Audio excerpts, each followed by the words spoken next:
He was told, right there in front of everyone, that he didn't belong in first class because of his black skin.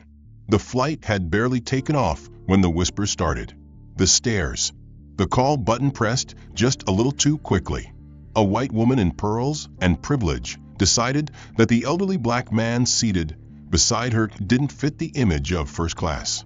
She didn't ask for his name. She didn't care about his ticket. She just saw a threat to her idea of comfort. And the crew? At first, they entertained her. Some even backed her. What none of them knew was that the man they were trying to humiliate held more power than anyone else on that plane. But he stayed quiet, observing, listening, letting them dig the hole deeper. And when the truth landed, it hit harder than turbulence. If you think you know how this story ends, think again. Before we dive in, tell us where you're watching from the comments. And don't forget to like and subscribe if you believe respect should never depend on appearance. This is more than a flight, it's a reckoning. It was the kind of morning that whispered peace. The golden wash of sunrise filtered through the tall glass windows of JFK's first-class lounge, casting long shadows over the polished marble floors. The air smelled faintly of roasted espresso beans and expensive cologne. Everything moved slowly, as if even time itself was indulging in luxury. Walter Johnson, 72, stepped into the terminal with a grace that betrayed none of his age. Dressed in a well-pressed gray blazer, crisp white shirt, and clean leather shoes, he didn't look like someone trying to impress. He looked like someone who had nothing left to prove. In his hand was a single carry-on, old but meticulously maintained. His posture was upright, his gaze steady, and his every step, though unhurried, exuded purpose. Walter had arrived early as always. Flying was a ritual to him, not just transportation. He didn't fly often anymore, but this trip to Paris was special. It marked the anniversary of his late wife's passing, and every year on this date, he flew to the city where they had fallen in love more than 4 decades ago. As he approached the boarding gate, he passed through layers of luxury. The priority lane, the private waiting area, and finally the bridge leading to the aircraft itself. The flight crew greeted him with polite smiles, their tone professional. No one looked twice, until he reached row 1A. Seated in 1B, sipping from a champagne flute, was Karen Whitmore, a woman in her early 50s with immaculately styled blonde hair, designer sunglasses propped on her head, and a navy Chanel jacket that looked straight from the showroom. She glanced up from her phone as Walter stopped at his seat and smiled faintly. Not kindly, more like someone assessing an oddity in the wrong place. Walter gave her a small, polite nod and set his carry-on in the overhead compartment. The moment he sat down, Karen pressed her call button.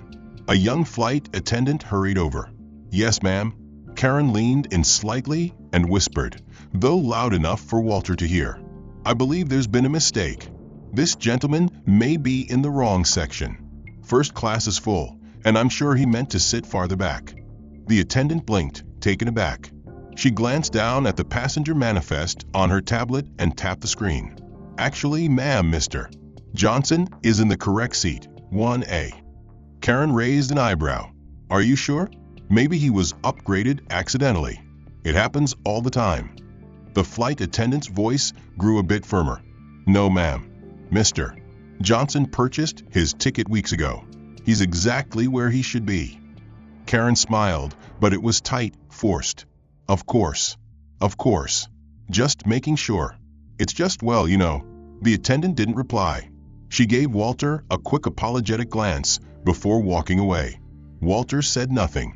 He simply adjusted the seatbelt across his lap, pulled out a small leather-bound journal from his coat pocket, and began writing.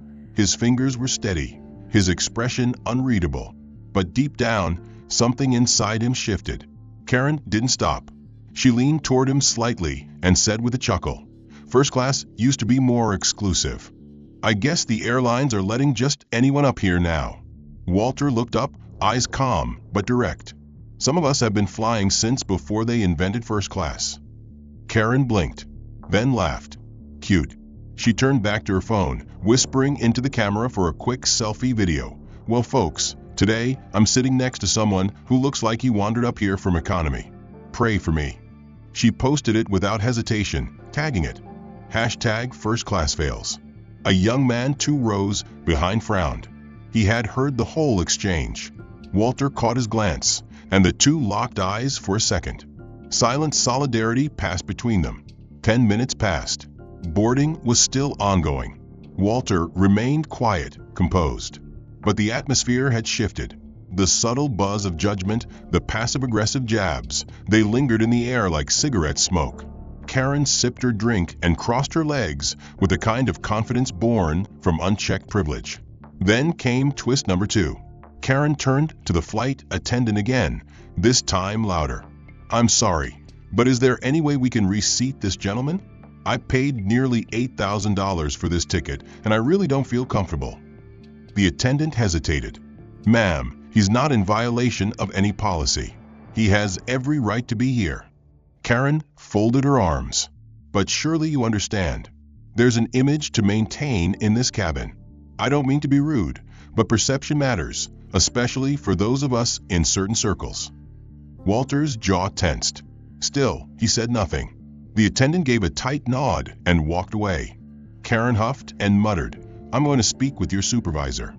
Then she turned toward Walter with a smile as fake as the diamond on her wrist. "No hard feelings, right? I'm sure you're a very nice man. Just maybe a little out of place here." Karen reclined slightly in her seat, the smile on her face never quite reaching her eyes. Satisfied, she had made her point. Walter sat motionless beside her, his hands folded atop the journal he had just closed, his gaze fixed on the tarmac beyond the oval window. The atmosphere in the first-class cabin remained superficially calm, but tension pulsed just beneath the surface, like an electrical current humming through a wire. Passengers settled in, stowing bags, adjusting seats, and murmuring softly, yet more than one glance flicked toward the front row, toward the odd pairing of elegance and quiet disdain that now occupied seats 1A and 1B. A young couple across the aisle whispered behind designer sunglasses, the man arching an eyebrow toward Walter while the woman covered a smirk with her hand. Their exchange didn't go unnoticed by Karen, who chuckled lightly and leaned over to add, "See? Even they get it." Walter said nothing, but his shoulders stiffened ever so slightly. The flight attendant returned, this time with a more senior-looking colleague, Rachel, whose name badge shimmered under the overhead lights, and whose expression was locked in a polite mask. She stopped by their row and said, "Mr. Johnson, MS. Whitmore, everything all right here?" Before Walter could speak, Karen cut in. "I've already explained," she said sweetly. "I simply don't believe this man's seat is valid. Surely you have protocols about late upgrades or, well, verifying who actually belongs in first class." Her voice was syrupy, pleasant to the untrained ear, but Walter could hear the acid beneath it. Rachel nodded slowly, clearly uncomfortable. "Mr. Johnson's ticket was purchased in full and verified at the gate. We've double-checked the manifest. His seat is legitimate." Karen's smile froze. "Of course. But surely there are other solutions. I mean, I've been flying this route monthly for over a decade. I'm a Platinum Executive Elite member. I know the experience this airline promises, and frankly, this situation doesn't reflect that." Her eyes darted briefly to Walter, then back to Rachel. Walter could feel it, the sideways glances, the unspoken doubts taking root in the minds of fellow passengers who knew nothing about him beyond the color of his skin and the absence of visible wealth. He clenched his jaw but remained composed. Rachel hesitated, then offered an apology and stepped away. Karen huffed dramatically and muttered just loudly enough for those nearby to hear, "These new policies are really diluting the brand." That was the second dagger, subtle but cutting. Walter turned toward her, his voice measured. "Tell me something, MS. Whitmore, what exactly does the brand mean to you?" Karen blinked, caught off guard by his sudden engagement. "Exclusivity. Standards. You know class." Walter nodded slowly. "Interesting. I thought it meant service, safety, dignity." Karen scoffed. "That's part of it, of course, but when you pay a premium, you expect a premium experience. And that includes the kind of company you keep." Her implication hung in the air like smoke. Walter didn't blink. "So people like me don't fit that mold?" Karen's smile was polite, her tone dismissive. Don't make it about race, please. I didn't say that. Walter nodded again, quieter this time. No, you didn't have to. Just then, the man across the aisle leaned forward, his brows drawn. Ma'am, maybe you should let it go.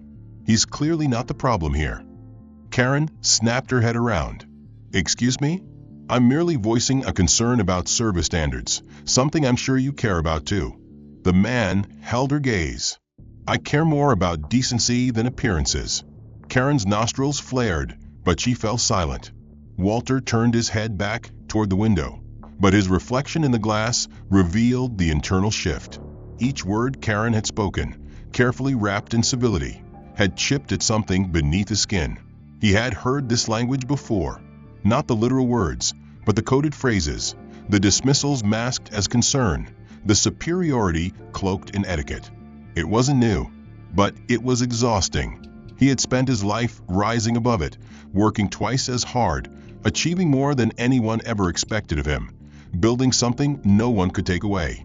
And yet here he was, reduced to a question mark in someone else's sense of belonging. The captain's voice crackled over the intercom, announcing final preparations for takeoff, but Walter barely registered the words.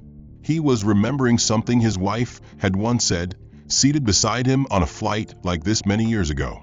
Let the world underestimate you, Walter. That's their weakness, not yours. He had lived by that truth. But now, with Karen's cutting remarks and the quiet judgment surrounding him, he felt that weakness creeping like a shadow onto the edge of his seat. She didn't see a man who had built empires, who had mentored hundreds, who had donated millions to scholarships and medical research. She saw a suit that didn't cost enough and skin that made her uncomfortable. As the aircraft lifted off, the engines hummed with quiet power, the city below shrinking into a patchwork of fading lights. Inside the cabin, silence settled over the first-class section, broken only by the occasional clink of glasses and the whisper of air vents.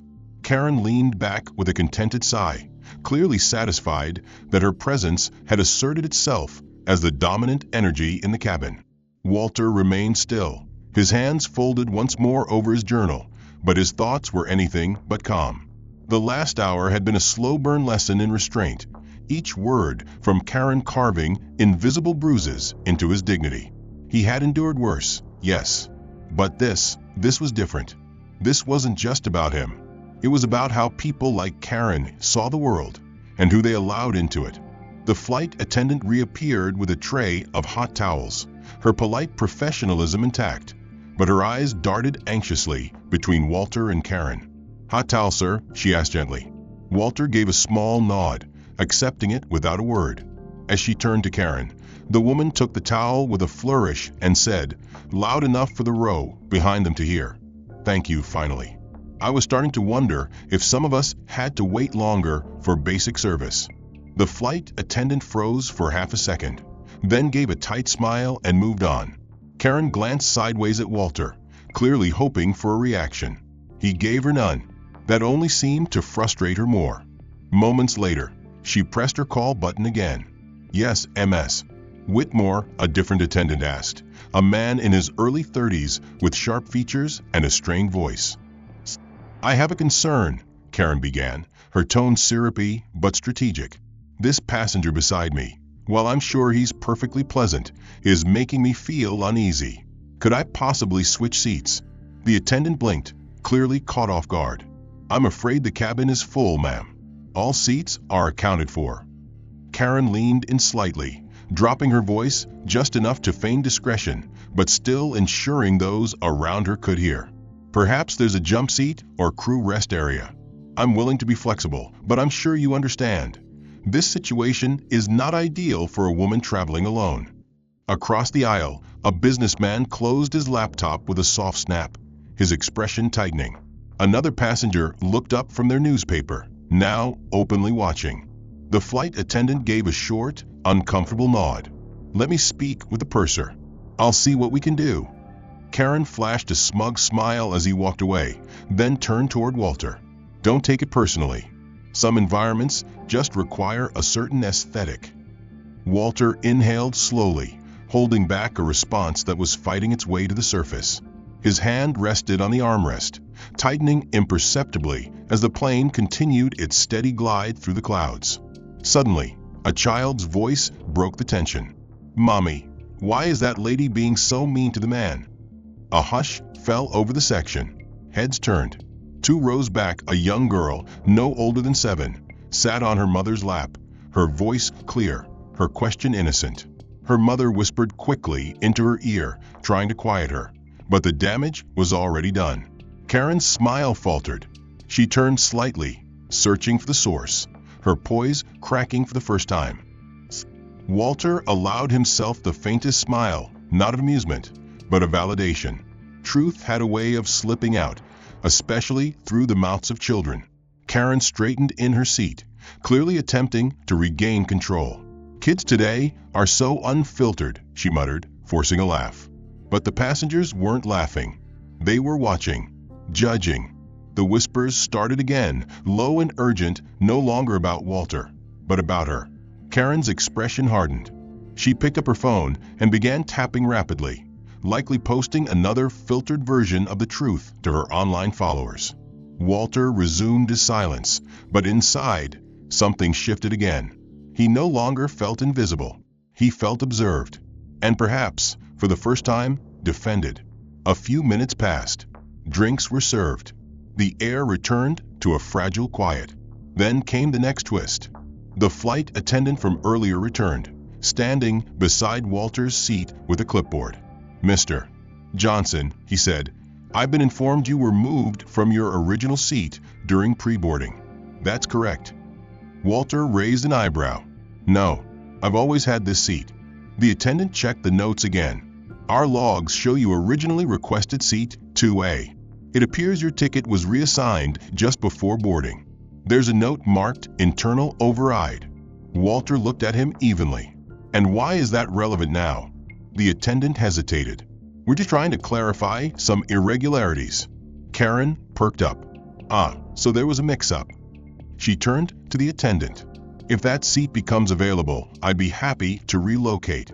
Walter turned to her now, his tone quiet but laced with steel. "You're quite eager to sit anywhere I'm not." Karen didn't respond. The attendant, flustered, excused himself. A moment later, a young woman in uniform approached. Her voice was low but firm. "Mr.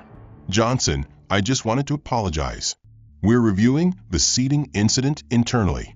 If there's anything we can do to make the remainder of your flight more comfortable, please let me know."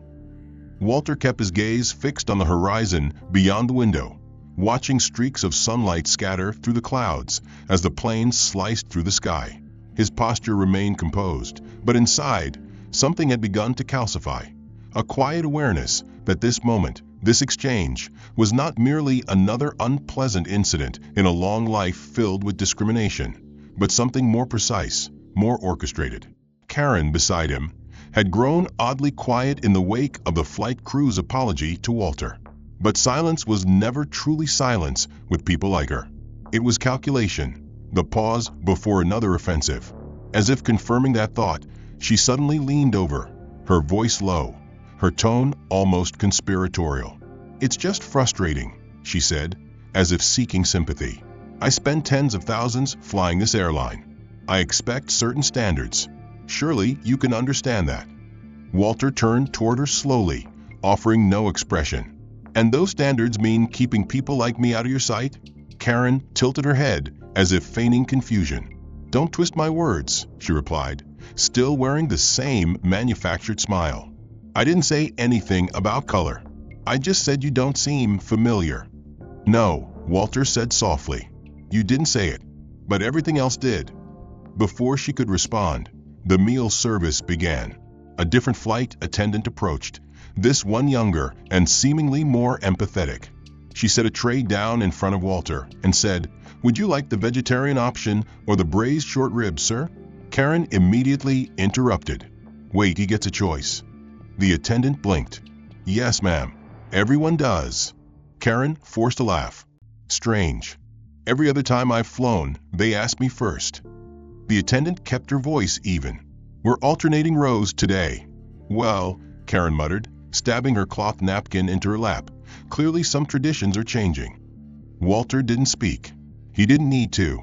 The quiet around them had become more telling than any argument. As the attendant walked away, Karen muttered again, just under her breath, "Probably some diversity program. That would explain a lot." Walter placed his napkin in his lap and unfolded his utensils with deliberate calm, refusing to rise to her bait. He took a sip of water, his hand steady, even as his stomach twisted. Across the aisle, the businessman who had spoken earlier caught Walter's eye and gave a subtle nod, as if silently encouraging him to hold the line. But Walter didn't need encouragement. He had walked through fire before.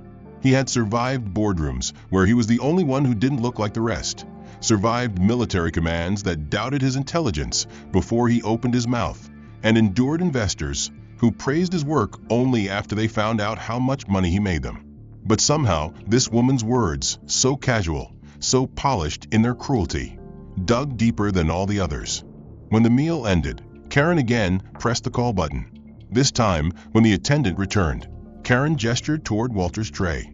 "I think you forgot to take his plate." The attendant looked confused. "We usually wait until both passengers are finished." Karen huffed. "Yes, well, he's done. I'm not comfortable with the smell lingering."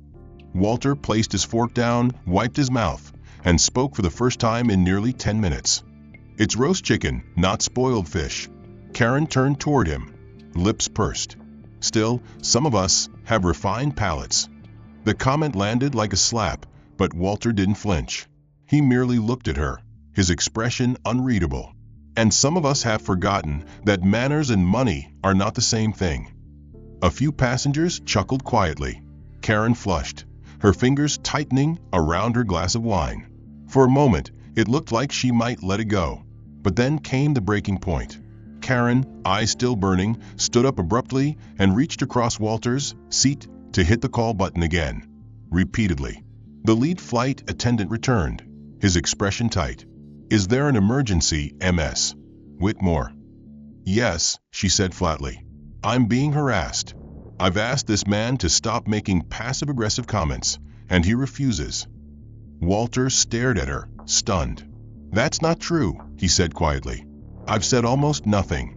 Karen turned to the attendant, eyes wide in faux outrage. "I don't feel safe. Either he moves or I will." The attendant paused, clearly thrown off. "Ma'am, he hasn't violated any rules." Karen's voice dropped to a low hiss. "Then I suggest you check your customer service policy. I've flown with this airline for over 15 years. I know the rules. And I help write them," Walter said suddenly, his tone calm but icy. Karen blinked, confused, but the attendant froze. "Mr. Johnson," he began, but Walter raised a hand. "Let's not get ahead of ourselves," he said coolly, then turned to Karen. "But perhaps next time you speak to someone like they're beneath you, make sure you know where they've walked." Karen stared, trying to decipher what he meant, but she couldn't. Her smile faltered. Her confidence cracked just a little. She sat back down, folding her arms across her chest, as if building a barrier between herself and the discomfort she had created. The lead attendant cleared his throat. "If there's no further issue, I'll return to the galley." Karen sat stiffly beside Walter, her posture more rigid than before, her lips compressed into a thin line that barely moved as she scrolled through her phone with feigned indifference. But her fingers were moving too fast, too aggressively. She wasn't reading. She was documenting, framing her own version of the story, spinning her victimhood into content. Walter noticed. He didn't need to see her screen to know what she was doing. He'd seen it 100 times before, privilege wrapping itself in the veil of persecution. A few rows back, the young girl who had earlier questioned Karen's behavior was now quietly coloring in a children's activity book, her mother's hand resting gently on her shoulder, as if to keep her grounded in a world that didn't always welcome her. The scene gave Walter pause. It reminded him of his own daughter, now grown, and how he had once explained to her that respect could never be assumed, only demanded by the way one carried themselves. But at that moment, seated beside a woman who still couldn't look him in the eye without judgment, he wondered if dignity alone was enough anymore. Karen suddenly broke the silence. You know, she said, not looking up from her phone. If I were you, I'd just take the business class seat they offered. I mean, let's be honest, it's not that different. And you'd be doing everyone a favor. Walter turned his head slowly, his expression unreadable. Everyone or just you? Karen smirked. Well, I can't speak for everyone, but there's clearly tension here. You don't want to make people uncomfortable. Walter nodded slightly, his voice low. I didn't make anyone uncomfortable, Ms. Whitmore. That was all you. She rolled her eyes. Spoken like someone who's never been responsible for maintaining a luxury environment. Walter didn't take the bait. He simply returned to his seat position, adjusted his headrest, and stared out the window once again. But inside, his chest burned, not with anger, but with that slow, relentless erosion of patience that years of endurance had worn thin. The next moment came like a calculated strike. Karen reached up, grabbed the corner of Walter's boarding pass, which he had tucked into the seat pocket in front of him, and plucked it out without warning. Let's just verify something, she said, as if she were the authority on the matter. Maybe the system really did make a mistake, and Walter moved quickly, taking it back from her hand in one smooth motion. His voice dropped an octave. You've crossed a line. Karen's smile faltered. I was just trying to help. No, he replied evenly. You were trying to prove I don't belong. A flight attendant, sensing the shift in atmosphere, approached. Everything all right here? She asked cautiously. Karen straightened up. He just got a little aggressive. I was simply checking the seating, and he grabbed at me. The words, though calmly delivered, carried a sharpness meant to slice. Walter's eyes flared, but he didn't shout. Instead, he looked at the flight attendant and said, She took my boarding pass without permission. I retrieved it. That's all. The attendant glanced between them, uncertain who to believe, but the tension was undeniable. I'll inform the supervisor, she said quickly and stepped away. Karen sighed dramatically and turned toward the window. I just don't want to be involved in some kind of scene, she murmured loudly enough for others to hear. It's exhausting. Walter leaned back in his seat and closed his eyes for a long moment. His heart thudded not from confrontation, but from fatigue, the deep kind that only came from being dehumanized while maintaining your composure. He could feel the gazes of passengers again, some curious, others sympathetic, a few indifferent. It wasn't new, but it always hurt, not because it was unfamiliar, but because it was familiar in all the worst ways. When he opened his eyes, a voice came from the row across the aisle. Excuse me, sir, said a middle-aged woman wearing a navy blouse and pearl earrings. I just wanted to say, I'm sorry for what you're going through. You shouldn't have to explain yourself to anyone. Walter nodded slowly, accepting the words without replying. Karen rolled her eyes again and mumbled under her breath. Great. Now he's got groupies. It was petty, it was cruel, and it landed with the precision of someone who knew how to hurt quietly. Walter turned to her one final time in that moment, and with the calm of a man who'd rebuilt himself too many times to count, said, The only thing more dangerous than ignorance is arrogance wrapped in entitlement. He didn't want to speak, didn't trust his voice to remain level. So instead, he reached into the pocket of his blazer and pulled out a worn photograph. Creased at the corners, colors faded. It was of him and his late wife Margot, sitting on a bench in Paris, her laughter frozen in time. He stared at it for a long while, and suddenly, the ache in his chest became too much. He felt something sharp rise in his throat and forced it down like bitter medicine. But it didn't go away. A young flight attendant passed by and paused, sensing something. Sir, she asked gently, can I get you anything? Walter looked up. He opened his mouth, but no words came out. He simply shook his head. She gave a respectful nod and continued. Across the aisle, the same little girl who had earlier called out Karen's cruelty peeked over her seat again, watching Walter with a curious, soft gaze. Her mother noticed and gently tapped her shoulder. Don't stare, sweetheart, she whispered. But the child didn't look away. She leaned closer to her mother and asked, Why is the nice man sad? Her mother hesitated, her throat catching as she glanced at Walter, whose shoulders had subtly dropped, no longer pulled up by pride but lowered by emotional gravity. Because some people forget to be kind, the mother replied quietly. The child thought for a moment, then picked something up from her tray table, a plastic red heart clipped to a pencil, and handed it across the aisle. "You can have this," she said softly. "It's from my school. It means you're brave." Walter looked at the child, his lip trembling slightly as he accepted the small gift with both hands. He didn't speak, couldn't, but he nodded with such sincerity that the moment itself felt sacred. Karen let out a loud, dismissive exhale. "Oh, for God's sake," she muttered. "We're doing emotional theater now." Her voice carried across the cabin, breaking the fragile stillness. Several passengers looked her way, but she didn't seem to care. "Honestly," she continued louder now, "I paid for a quiet flight, not a drama. Can someone please do something about this man sulking and turning this plane into a pity party?" That was when the shift happened, not in Walter, but in the people around him. The mother stood up first. "Excuse me," she said sharply to Karen. "That sulking man has been nothing but dignified while you've harassed him nonstop since boarding." Her voice trembled slightly, but rose with conviction. "My daughter sees what's happening, and I refuse to let her believe this is normal." Another passenger chimed in, a businessman from further down. "It's disgusting," he said, "the way you've treated him. Like he doesn't belong, because he doesn't fit your idea of what first class should look like." Karen's mouth opened to respond, but the words didn't come. She wasn't used to being challenged. Not here. Not like this.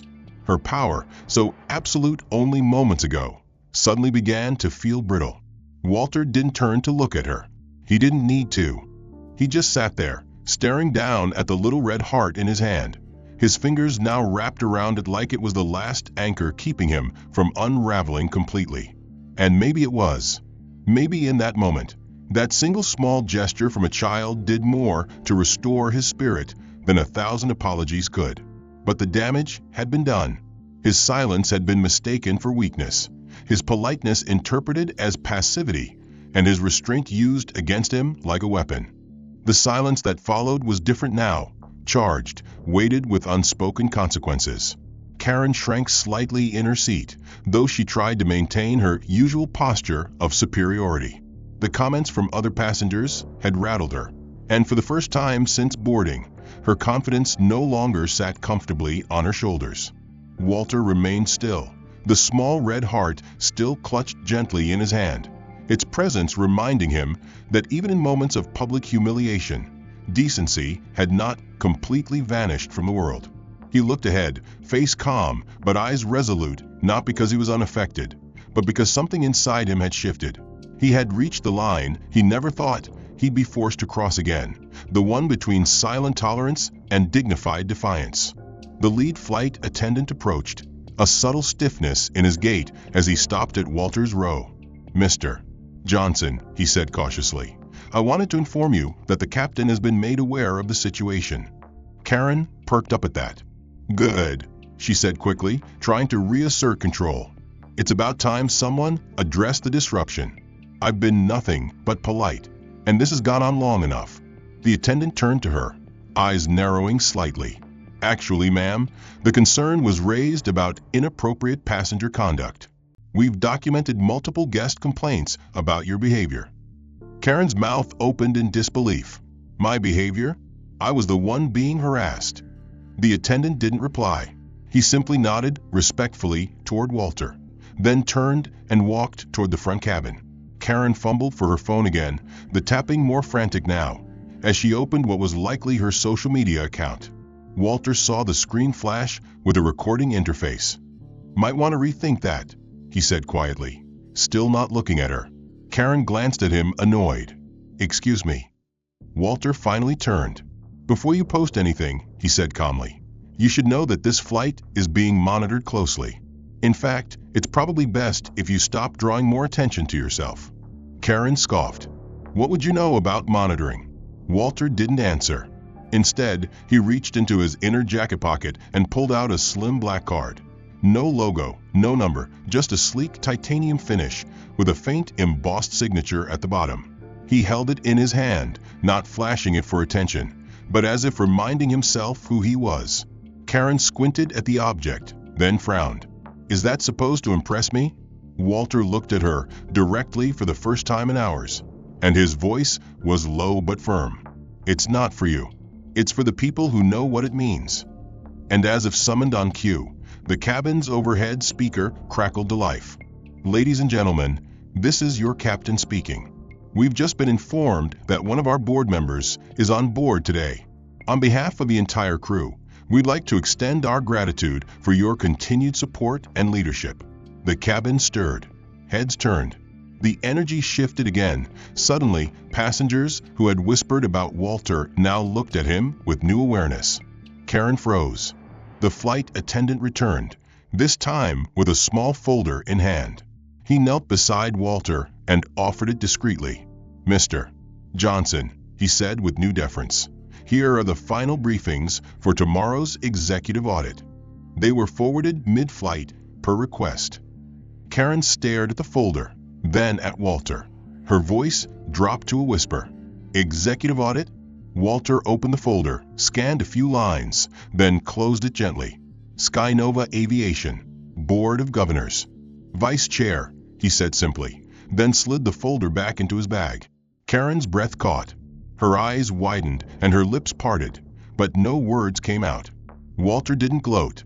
He didn't even smile. He merely turned back toward the window, watching the clouds part as the sun re-emerged in golden streaks. "You wanted standards," he said softly, almost to himself. "I helped write them." Karen tried to collect herself. I didn't know." Her voice cracked. Walter nodded. "That's the problem. You never asked. You assumed." She shrank further in her seat, eyes darting around, hoping no one had heard. But they had. The businessman from earlier looked her way with open disappointment. The mother across the aisle shook her head, lips tight. Even the little girl seemed to sense something had changed, her small voice saying, "He's the boss." Her mother smiled gently. Something like that. Karen clutched her handbag like a lifeline, her composure unraveling by the second. She turned to Walter one last time. "Why didn't you say anything earlier?" Walter took a slow breath. "Because I shouldn't have to." Karen remained motionless in her seat, her hands clenched tightly around the strap of her luxury handbag, her knuckles pale against the leather. The layers of self-assurance she had wrapped herself in since boarding had begun to unravel thread by thread. She no longer scrolled through her phone, no longer muttered complaints or sought an audience. Now she just sat there, acutely aware of every glance thrown her way. For the first time, her presence felt exposed, not admired. Walter, meanwhile, didn't gloat. He didn't lean into his authority like a weapon. He simply existed, quiet, steady, dignified. The very traits she had mistaken for weakness, now gleaming like steel beneath the surface. The captain's voice returned over the speaker. "We'd like to thank Mr. Walter Johnson for flying with us today and for his ongoing service to our Leadership Council. Mr. Johnson, the crew will escort you personally upon arrival for expedited transfer." There was no applause, but the message landed with the gravity of a gavel. Karen's eyes widened slightly, then dropped to her lap, where her phone now lay untouched. The truth had spoken, and it was louder than anything she could have fabricated. One row behind, the businessman who had earlier defended Walter leaned forward and offered a soft, almost reverent nod. "Sir," he said, "if I may, I just wanted to say thank you. Not just for how you handle this, but for showing us what real leadership looks like." Walter inclined his head in acknowledgement, but said nothing. He had no appetite for praise, only closure. To his right, Karen shifted in her seat, clearly wrestling with a storm of embarrassment, regret, and disbelief. Her voice, when it finally emerged, was barely above a whisper. "I didn't realize who you were." Walter turned his head slowly, looking at her with a calm intensity. "And if I were no one, would it have made a difference?" She opened her mouth, but found no words. That, more than anything, told the story. He waited for an answer that would never come, then nodded once, as if confirming what he had known all along. People like you don't need the truth to be better. You need consequence. The mother across the aisle caught Walter's eye again and mouthed a simple thank you. The little girl held up the tiny red heart she had given him earlier and smiled. Walter managed a faint smile in return, feeling the warmth of human decency in a cabin that had been so cold for so long. It was a small moment, but it grounded him, reminded him why he'd stayed silent for so long. Because sometimes restraint says more than power ever could. But now, that silence had done its job. The lead flight attendant reappeared, his demeanor now reverent, deferential. "Mr. Johnson," he said, "on behalf of Skynova Airlines, please accept our sincerest apologies for what you endured today. Rest assured, this incident will be documented thoroughly and addressed at the highest level." Walter nodded again. "Just treat your passengers better," he said simply. "That's more important than any apology." The attendant nodded quickly. "Of course, sir." Then came the final blow to Karen's carefully constructed reality. A member of the ground team boarded mid-descent, a woman in a sleek Navy uniform, her badge marked Operations Supervisor. She walked directly to Walter and extended a folder. "Mr. Johnson, the incident has been reviewed by our monitoring team. We're recommending a formal conduct inquiry into passenger 1B's behavior. Do you wish to escalate?" Karen's head snapped up. "Wait, what? You're investigating me?" The supervisor turned to her calmly. "Ma'am, we've received multiple complaints from passengers and crew, and audio surveillance confirms behavior in violation of our passenger agreement." Karen stammered, her voice rising. "This is ridiculous. I was the one being harassed." Her protest rang hollow in the wake of everything that had happened. Walter spoke again, softly but firmly. "No, Ms. Whitmore, you weren't harassed. You were just finally seen." Karen flushed crimson, her face twitching with the tension of 1,000 unsaid words. "You could have stopped this," she hissed under her breath. "You could have told me who you were from the beginning." Walter didn't even look at her. "I didn't need to," he said. "You already told me everything about you, without me saying a word." The plane touched down with a gentle thud, the tires skimming the runway, as the engines hummed their slowing chorus. Passengers began gathering their belongings, the usual rustle of disembarkation beginning. But in the front row, no one moved. Not yet. Karen sat frozen, her world having tilted in a direction she couldn't control. Her social status, her miles, her entitlement, none of it had protected her. And Walter, the man she had deemed unworthy of her proximity, had just demonstrated more grace, power, and influence without ever raising his voice than she had in all her years of arrogance. As the seatbelt sign dinged off, 2 flight crew members arrived to escort Walter personally off the plane. The operations supervisor remained near the front galley, her tablet in hand, her tone crisp and measured as she began noting statements from both passengers and flight crew. Karen finally stood, not with grace, but like someone trying to reclaim a dignity already fled. "This is absurd," she muttered under her breath, though louder than she meant to. "I've flown this airline longer than half the crew has worked here." The businessman 2 rows back replied without looking at her. "And yet you still don't understand how to act like a decent human being." She shot him a glare, but received nothing back but indifference. She turned to the operations supervisor, her voice shrill with a growing sense of desperation. "He set me up.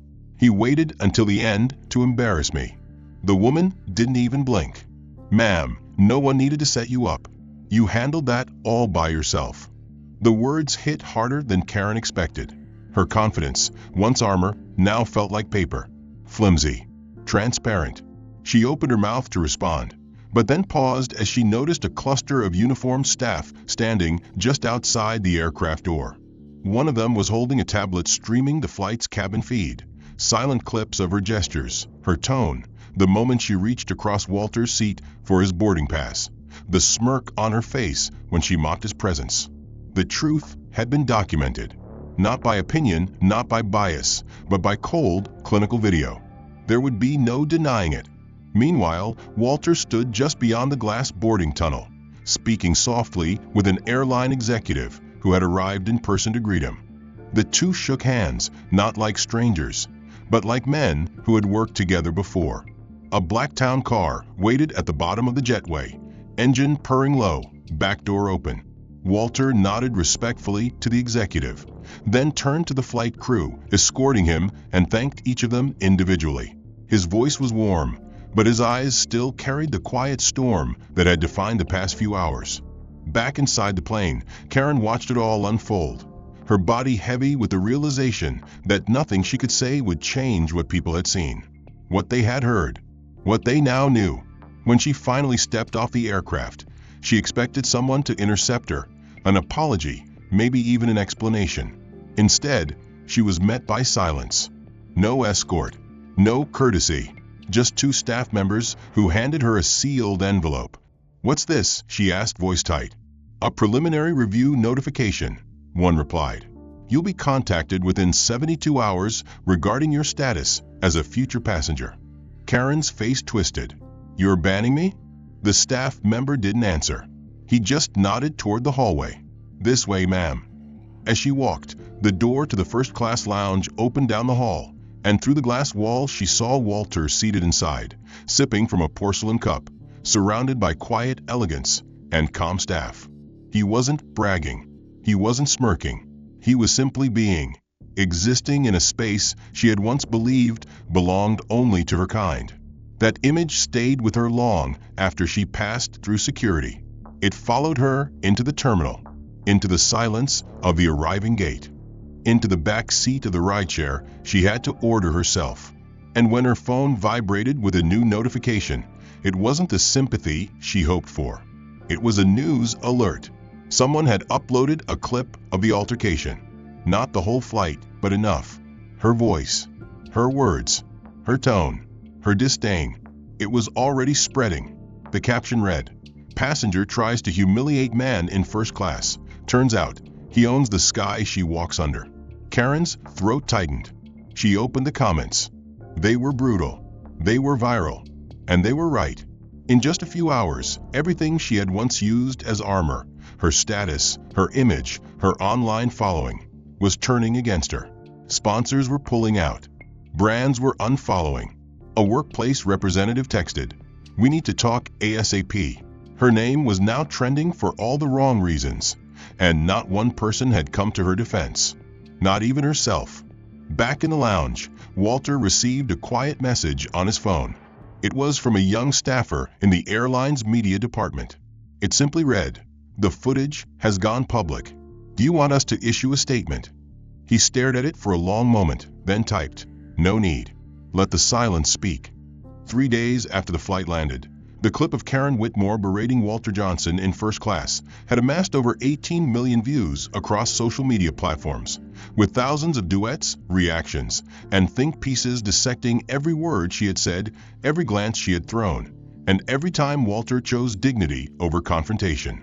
News outlets ran headlines like "Executive Humility Silences Hate at 35,000 feet," and "Entitlement Collides with Power," a masterclass in grace under fire. Talk shows, podcasts, and public figures had taken the story national, with commentators praising Walter for his restraint and condemning Karen's entitled behavior as a symptom of a deeper cultural rot. Karen, meanwhile, was nowhere to be found publicly. Her social media accounts had gone dark. Her corporate bio had been wiped from the website of the luxury real estate firm where she once held a senior position. Multiple brands she collaborated with released swift statements distancing themselves, and within 48 hours of landing, she received a formal letter of termination citing violations of the company's code of ethics and damage to public reputation. She tried to issue an apology, a written note posted quietly through her lawyer's firm, but it was too little, too late. The public wasn't interested in apologies carefully worded by crisis teams. They wanted accountability, and they got it. Karen found herself facing not only the loss of her job and professional standing, but also legal notice from Skynova Airlines. The airline's legal team was investigating the flight under Section 5.2 of the Passenger Conduct Clause, which allowed permanent bans for verbal harassment and discrimination, especially when targeted at protected groups or internal executive officers.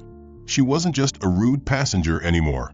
She was a liability, and now she was officially blacklisted. Her attempt to counter with a vague threat of defamation only led to laughter from legal counsel, who held airtight surveillance logs, passenger complaints, and verified audio. Even former friends began pulling away, some issuing their own statements condemning her actions, others blocking her number entirely. Karen didn't lose her reputation. She obliterated it.